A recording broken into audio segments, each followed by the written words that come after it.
Bienvenidos a este documental.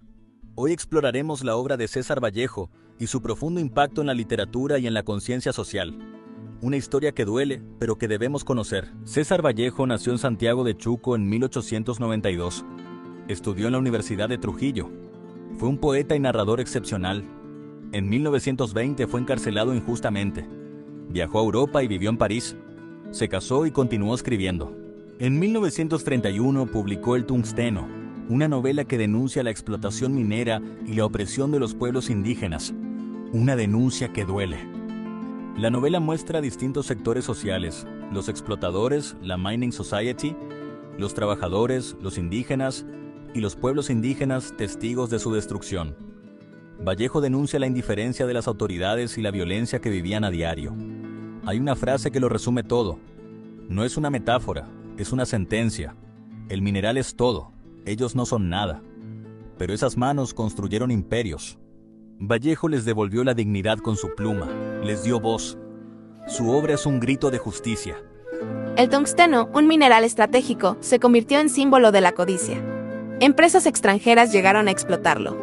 Los dueños de la mina eran blancos y poderosos, mientras que los indígenas trabajaban jornadas interminables, sin descanso, sin protección, eran golpeados y humillados. El racismo era la herramienta de control. Los serranos eran tratados como animales. Si morían, solo los reemplazaban porque la muerte era un gasto menor. Vallejo lo vio y decidió escribirlo, convirtió la literatura en un arma, la literatura como resistencia.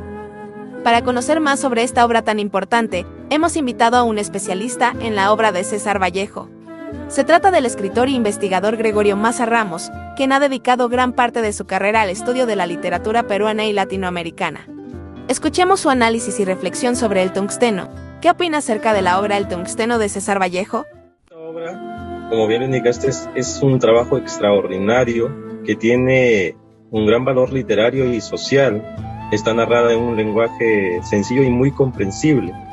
Esta obra, que apareció en 1931, contiene una denuncia contra los peligros de la penetración imperialista en el Perú, ¿no?, que se realiza especialmente por estas grandes transnacionales en la minería. Esta obra es de alto contenido social, porque no solamente nos presenta las diferentes clases, sino que refleja esa lucha y ese levantamiento que tiene un personaje ante los abusos, y porque nos permite dar una mirada justamente en que los países subdesarrollados siempre están sufriendo lo que es la pobreza, y los desposeídos son los que están siendo más explotados laboralmente. Su reflexión nos muestra cómo Vallejo retrata la injusticia social con gran fuerza y vigencia. Un mensaje que sigue siendo relevante en la actualidad y nos invita a reflexionar sobre nuestro propio tiempo. El tungsteno es un espejo de la sociedad peruana. Un llamado a la conciencia universal. La obra trasciende fronteras. Las injusticias que denunció aún persisten. Sigue habiendo explotación. Sigue habiendo marginación. Sigue habiendo lucha. Vallejo nos dejó una tarea: no olvidar. Porque recordar es resistir. Recordar es no permitir que se repita. Recordar es construir un futuro mejor. Ese es el legado de Vallejo. Un legado de lucha y esperanza.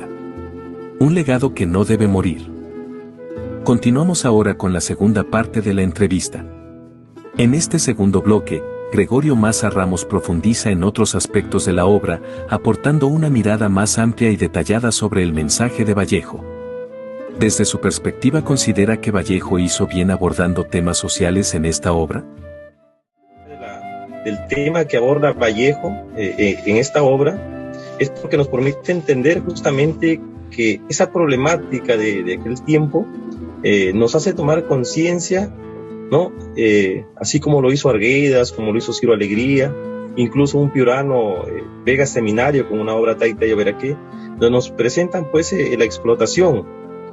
Y lo hizo muy bien este tema, porque ha permitido de que se conozca qué estaba ocurriendo en algunas zonas alejadas de nuestro país y sean tomados en cuenta, ¿no? Especialmente, por ejemplo, ahí en los Horas, ¿no?, que es un núcleo social, ahí se presenta por indígenas que desconocen, ¿no?, lo que es la propiedad individual, desconocen lo que es la ambición, el trabajo por dinero, y son totalmente generosos, ¿no?, y de esto se aprovechan. los que están encargados de las minas para empezarlos a explotar. Vallejo no escribió para ser famoso, escribió para despertar conciencias. Para que los niños de hoy no vivan lo mismo, para que la lucha no sea en vano, para que la justicia sea para todos. Ese fue su legado, ese es su mensaje. El tungsteno no solo retrata la injusticia de su tiempo, sino que sigue siendo un llamado de conciencia. La voz de Vallejo permanece viva, recordándonos que la literatura también es resistencia. Una resistencia que no ha terminado y que debemos continuar. Porque mientras haya injusticia, la voz de Vallejo seguirá siendo necesaria. Su denuncia no fue un acto de rebeldía pasajera, sino un compromiso profundo con los pueblos oprimidos. Vallejo entendió que el arte no puede ser neutral frente al dolor humano. Por eso, su pluma se convirtió en voz de los que no tenían voz. El legado de Vallejo no se ha perdido en el tiempo. Se conserva en bibliotecas, en universidades, en la memoria de su pueblo. Sus manuscritos, sus palabras escritas a mano, son testigos de su lucha y su compromiso con los más vulnerables. El pueblo lo recuerda en murales, en calles, en el corazón de quienes luchan por un mundo más justo. Su mensaje sigue vivo en las familias andinas que aún resisten, en las comunidades que defienden su tierra, en los jóvenes que alzan la voz contra la injusticia. Y sobre todo, su mensaje vive en los niños que estudian, que sueñan, que construyen un futuro diferente. Porque Vallejo no escribió para ser famoso, escribió para despertar conciencias, escribió para que nunca olvidemos que la literatura también es resistencia. 100 años después de su publicación, el tungsteno sigue siendo un espejo donde mirarnos. Sigue doliendo, sigue incomodando, sigue despertando. Y esa es su grandeza, que no ha perdido su fuerza, que no ha envejecido, que sigue siendo necesario. Vallejo nos enseñó que el arte no puede ser neutral, que la pluma es un arma, que la palabra es acción, y que, aunque duela, debemos seguir leyendo, recordando y luchando, porque mientras haya injusticia, la voz de Vallejo seguirá siendo necesaria. Hoy, más que nunca, su denuncia nos interpela, nos recuerda que el silencio es cómplice de la opresión, nos invita a no mirar hacia otro lado, nos llama a ser parte del cambio, porque el tungsteno sigue extrayéndose, sigue habiendo explotación, sigue habiendo marginación, sigue habiendo lucha, pero también hay esperanza, hay resistencia, hay jóvenes que leen a Vallejo y se vuelven conscientes, y mientras eso ocurra, Vallejo no habrá muerto, seguirá vivo en cada página, en cada denuncia, en cada grito de justicia.